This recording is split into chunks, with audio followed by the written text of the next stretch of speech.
Եվ այսպես, արդյոք եվրոպացիները կգան Հայաստան ներդրում կատարելու Սյունիքում, մասնավորապես Թրիփում։ Սա հարց է, որ վերջին օրերի քաղաքագիտական շրջանակների թոփ թեման է։ Այս ֆոնին Երևանի հետ իբր հարաբերությունները կարգավորող Բաքուն շարունակ էստի համեցեք է անում եվրոպացիներին զուգահեռ քար նետում հայ-եվրոպական հարաբերությունների ուղղությամբ։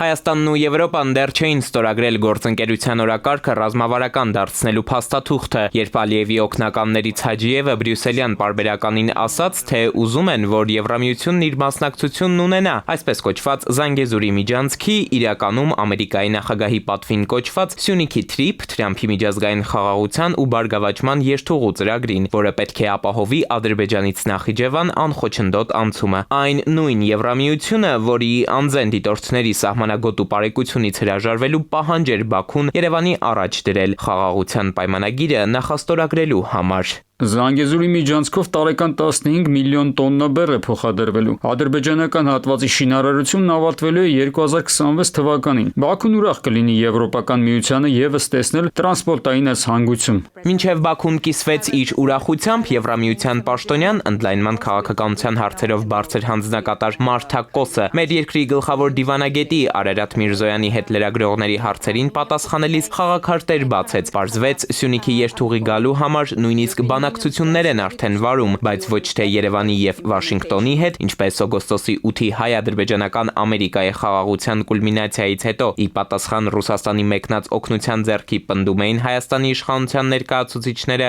այլ նաեւ Բաքվի ու Անկարայի։ Այս ասուլիսին էր նախորդել Հայաստան-Եվրոպա ռազմավարական գործընկերության հռչակագրի ստորագրումը, ինչին էլ արձագանքելիս Բաքուն կոշտացրեց ռետորաբանությունը, պնդեցին, թե այս փաստաթուղթը հակասում է հայ-ադրբեջանական խաղաղության գործընթացին։ Ավելին փաստաթղթի այն բաժնում, որը նվիրված է Եվրամիության տարածաշրջանում կարգավորման գործընթացներին հնարավոր ներդրմանը, միջազգային դատարանի բոլոր համապատասխան որոշումների լիարժեք, արագ եւ արդյունավետ իրականացման աջակցելու վերաբերյալ դրույթի ներառումը հստակորեն ենթադրում է Հայաստանի կողմից Ադրբեջանի դեմ ներկայացված պահանջները։ Բաքուն հիստերիայի մեջ է, որովհետև այս փաստաթղթում Ադրբեջանի ռազմական գործողությունների հետևանքով տեղահանված Ղարաբաղի հայեր ձևակերպումը կա։ Ալիևը մեկ քայլ առաջ, մեկ քայլ հետ մաշված դիվանագիտությունն է շարունակում։ Սկզբում եվրոպական առաքելությանը Հայաստանից վտարելու պայման դնում, հետո ուզում, որ նրանք գան Թրիփ։ Ավելի ուշ, թե հայերի ու եվրոպացիների քաղցրացող բարեկամությունը վնասում է խաղաղությանը։ Ադրբեջանական լուսինն այդպես էլ տեղը չի գտնում եվրոպական աստղերի կողքին։ Իրենց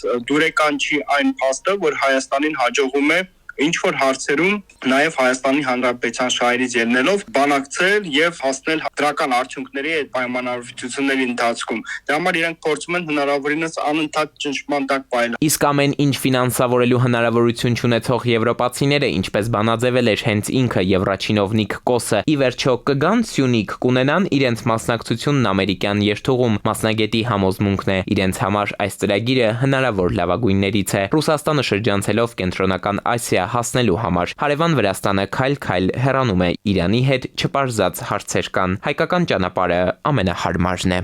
Էդուարդ Պողոսյան, ժամը լրատվական։